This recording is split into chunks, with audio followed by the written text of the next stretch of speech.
రంగారెడ్డి జిల్లా షాబాద్లో ఆరుగురిని అత్యంత కిరాతకంగా చంపేసినటువంటి ఆ నరరూప రాక్షసుడు రాజ్కుమార్ కేసులో ఒక కీలక పరిణామం. సో నిన్నటి నుంచి అతని కోసం వెతుకుతానే ఉన్నారు. అయితే ప్రస్తుతం పోలీసుల అదుపులోనే ఉన్నాడు. పోలీసులు రాజ్కుమార్ని పట్టుకున్నారు అని ఒక సమాచారం పెద్ద ఎత్తున జరుగుతోంది. ఎందుకంటే ఒక కానిస్టేబుల్ ఆ రాజ్కుమార్ అనేటువంటి ఆ రాక్షసుడిని పట్టుకోవటం, ఒక కానిస్టేబుల్ పట్టుకోవటం అనేది అక్కడ ఉన్న ఒక వ్యక్తి చూశాడు. కానిస్టేబుల్ అతన్ని పట్టుకోవడం ఒక ప్రత్యక్ష సాక్షి చూశాడు. అతను ఏం మాట్లాడాడు, అసలు ఆ కానిస్టేబుల్ ఎలా పట్టుకున్నాడు కూడా క్లియర్గా అతను చెప్పినటువంటి పరిస్థితి ఉంది. అంటే నిందితుడు రాజ్కుమార్ ప్రస్తుతం పోలీసుల అదుపులోనే ఉన్నాడు అనడానికి ఆ ప్రత్యక్ష సాక్షి చెప్పినటువంటి మాటలు కనిపిస్తున్నాయి. ఆ ప్రత్యక్ష సాక్షి ఏమన్నాడు కూడా ఈ వీడియో చివరన మీకు కనిపిస్తుంది. అయితే అతను రాజ్కుమార్ అనే వ్యక్తి నిన్న వెళ్ళిపోయాడు కదా, తిమ్మాపూర్ దగ్గర కారు వదిలేసి ఆ పొలాల్లోకి ఆ అడవుల్లోకి వెళ్ళిపోయాడు. వెళ్ళిపోయిన తర్వాత ఈరోజు ఉదయం టిఫిన్ కోసం ముఖానికి మాస్క్ పెట్టుకున్నట్టుగా చెప్తా ఉన్నారు.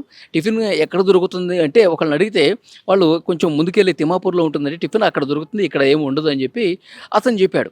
అతను చెప్పిన తర్వాత అతను వెళ్తున్న క్రమంలో ఒక కానిస్టేబుల్, ఒక మఫ్టీలో ఉన్నటువంటి కానిస్టేబుల్ బైక్ మీద వచ్చాడు. సో ఒక్క ఉదుటిన అతన్ని క్యాచ్ చేసి, అతను పారిపోతుంటే క్యాచ్ చేసి పట్టుకున్నాడు, గల్లా పట్టుకుని తీసుకెళ్ళినటువంటి పరిస్థితి ఉందని చెప్పి ఈ ప్రత్యక్షంగా ఇతను చూసినటువంటి వ్యక్తి చెప్పాడనమాట. సో అంటే ఎంత దారుణంగా ఆరుగురిని చంపాడన్నది కూడా నిజంగా పోలీసులు షాక్ అవటం కాదు, మొత్తం రాష్ట్ర వ్యాప్తంగా కూడా ఈ ఘటనకు సంబంధించి తెలిసి అందరూ కూడా దిగ్భ్రాంతికి గురైపోయారు. ఏంటి ఇలాంటి మనుషులు ఉంటారా, ఇలాంటి సైకోలు ఉంటారా అన్నది కూడా ఇక్కడ క్లియర్గా అర్థం చేసుకోవాల్సినటువంటి విషయం. సో ఆ రాజ్కుమార్ అనేవాడు షాబాదులో ఉన్నప్పుడు బాలికని వెంటపడే వేధించి లైంగిక దాడి చేశాడు. సో ఆ ఫ్యామిలీ అతని మీద కేసు పెట్టింది. 2-3 నెలలు అతను జైల్లో ఉన్నాడు. జైల్లో ఉండి మళ్ళీ బెయిల్ మీద బయటకు వచ్చాడు. యాక్చువల్గా కేసులో అరెస్ట్ అయినటువంటి వ్యక్తి అంత ఈజీగా బయటకు రాడండి. సో అందుకే నిన్న ప్రభుత్వం కూడా చాలా సీరియస్గా ఈ కేసుని తీసుకుంది.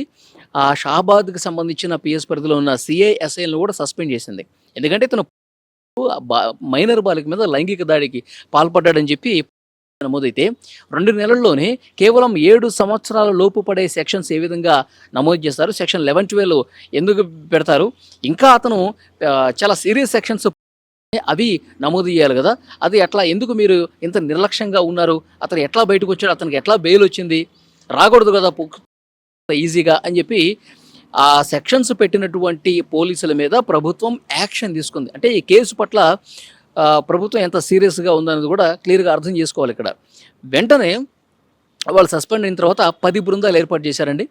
So future city commissioner Tarun Joshi 10 బృందాలు ఏర్పాటు చేసి మొత్తం వెతుకుతూ ఉన్నారు. నిన్న పొద్దు నుంచి మధ్యాహ్నం, సాయంత్రం, రాత్రి, పగలనక రాత్రనక వెతుకుతానే ఉన్నారు. బృందాలన్నీ కూడా సెర్చ్ చేస్తూ ఉన్నారు.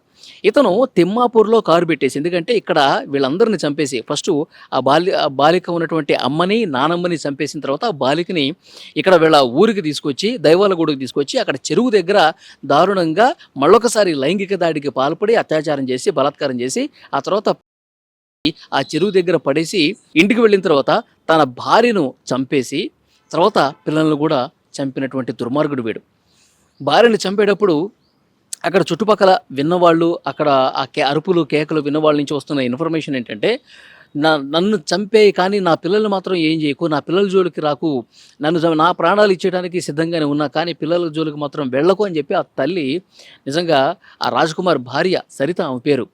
సో ఆమెను కూడా ప్రేమించి పెళ్లి చేసుకున్నాడంట వీడు. ప్రేమించి పెళ్లి చేసుకుని తర్వాత వేరే తిరుగుళ్ళకి వీళ్ళు బానిసైపోయి ఇంత సైకోలాగా బిహేవ్ చేసి కట్టుకున్న భార్యను, 2 చిన్నపిల్లల్ని, 4 సంవత్సరాలు 2 సంవత్సరాలు అంటే చిన్న పిల్లల్ని చంపేసి అటు ఆ ఫ్యామిలీని చంపేసి ఇంత క్రూరంగా ఒక రాక్షసులాగా బిహేవ్ చేశాడు. నిజంగా ఈ మధ్యకాలంలో ఇంత దారుణమైనటువంటి కేసు మనం చూస్తుండలేదు.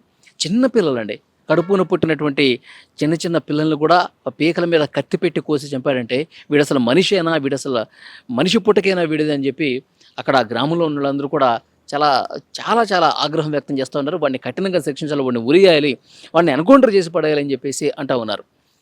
చూడండి, ఇప్పుడు అక్కడ షాబాద్లో కూడా ఆ ఫ్యామిలీకి సంబంధించిన వాళ్ళు కూడా రోడ్ల మీద పెద్ద ఎత్తున ఆందోళన చేసి వాడిని మాకు అప్పగిస్తారా లేదా, మీరు జైల్లో వేయొద్దు, వాడికి 3 పూట్ల ఫుడ్ పెట్టి జైల్లో కూర్చోబెడితే ఏం ఉపయోగం, ఇలాంటి వాడు మళ్ళీ బయటకు వస్తాడు, ఇప్పుడు మొన్న వచ్చినట్టే మళ్ళీ బయటకు వస్తాడు, మళ్ళీ ఇదే విధంగా రచ్చ చేస్తాడు, ఇంకా ఎంతమందిని చంపుతాడు వీడని చెప్పి వాడిని మీరు చంపేయండి, లేదంటే అసలు జైలు నుంచి బయటకు రావద్దని కూడా ఆ రోడ్ల మీద ఆందోళన చేస్తున్నటువంటి పరిస్థితి ఉంది. సో షాబాద్లో జరిగిన ఘటనకు సంబంధించి ఆ చిన్న బాలిక ఉంది కదా, మైనర్ బాలిక మేనమామ కేసు పెట్టాడు. అదొక కేసు నమోదైంది రాజ్కుమార్ మీద. ఇక్కడ సొంత భార్యని 2 పిల్లల్ని చంపినటువంటి కేసులో ఈ సరిత వాళ్ళ అన్న కేసు పెట్టాడు. మొత్తం 2 కేసులు అతని మీద నమోదైనటువంటి పరిస్థితి ఉంది. సో ఇప్పుడు మనకు వస్తున్నటువంటి ఇన్ఫర్మేషన్, ఈరోజు ఆదివారం రోజు వచ్చినటువంటి సమాచారం ఏంటంటే ఈ సైకో కేసుకు సంబంధించి అతను పొలంలో తలదాచుకోవడానికి పోయాడు కదా, బయటకు వచ్చినప్పుడు ఒక వ్యక్తి చూశాడు, ఒక వ్యక్తిని ఇన్ఫర్మేషన్ అడిగాడంట. అతను మళ్ళీ జామకాయ తింటున్నాడంట. రాజ్కుమార్ అనే ఆ నిందితుడు, ఆ రాక్షసుడు జామకాయ తింటూ ఇక టిఫిన్ ఎక్కడ దొరుకుతుందని చెప్పాడంట, మాస్క్ పెట్టుకున్నాడంట. సో అతను అడిగి వెళ్తున్న క్రమంలో అక్కడ చూసినటువంటి మఫ్టీలు ఉన్న కానిస్టేబుల్ పట్టుకున్నాడు. అంటే అతను ఆ ప్రత్యక్ష సాక్షి మాటలు కూడా మీరు వినొచ్చు ఇంతకుముందు నేను చెప్పినట్టు. సో అంటే ఇప్పుడు పోలీసుల అదుపులోనే ఉన్నాడు కాబట్టి ఇక పోలీసులు అఫీషియల్గా అయితే ఇన్ఫర్మేషన్ ఇవ్వలేదండి. మరి ఈ ప్రత్యక్ష సాక్షి చెప్పినటువంటి మాటలు నిజమే అయితే అతను పోలీసుల అదుపులో ఉంటే మరి మధ్యాహ్నానికో సాయంత్రానికో చెప్తారు పోలీసులు, రాజ్కుమార్ని మేము అరెస్ట్ చేసాం, మా దగ్గరే ఉన్నాడు, అతన్ని కోర్టులో హాజరుపరిచి రిమాండ్కి తరలిస్తాం, ఏదో ఒక అప్డేట్ వస్తుంది నిజంగా పోలీసులు అదుపులో ఉంటే. లేదు అంటే కనుక దానికి సంబంధించిన సమాచారం కూడా ఏదో సాయంత్రానికి వస్తుంది. కానీ ఆ కానిస్టేబుల్ పట్టుకోవటాన్ని చూసినటువంటి వ్యక్తి మాత్రం చాలా క్లియర్గా బల్లగుద్ది బలంగా చెప్తున్నాడు పోలీసులు అతన్ని పట్టుకున్నారు అని, సో అరెస్ట్ అయ్యాడు అని. సో చూడాలి ఏం జరగబోతుంది కేసుకు సంబంధించి.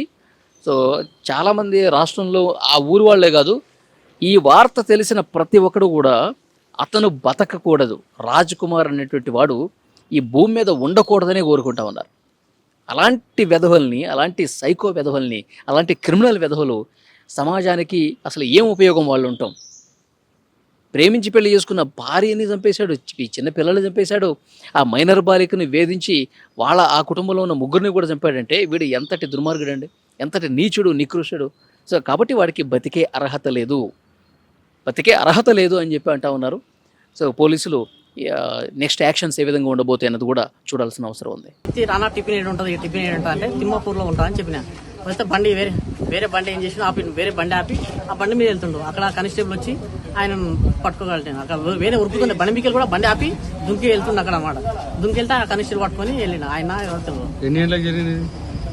9 అంటే టైం చూసుకోలేదు. నువ్వు పట్టుకోలే? నేను పట్టుకోలేదు. ఆయన ఎట్లా వచ్చింది? వెహికల్ మీద వచ్చిన? వెహికల్ మొత్తం నడుచుకుంటూ జామకాయ తింటుందా? జామకాయ తిని చేత పట్టుకుని ఒకటి ఏం లేదు, నడుచుకుంటూ అక్కడికి వచ్చినట్టున్నాడు.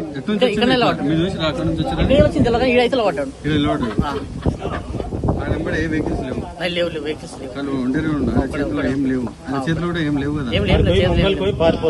పారిపోతుంటే ఆయన టర్నింగ్ కాడ పోయి చూసిన దుంకిపోతుండ ఉరుకుతుండ. అక్కడ ఉరుకుతాక ఆయన వచ్చి పట్టుకుని గలబట్టి ఒకటే ఎక్కువ ఆయన వేరే వ్యక్తి బైక్ మీద వచ్చిండ. బైక్ మీద వచ్చి అక్కడికి బైక్ మీద వచ్చి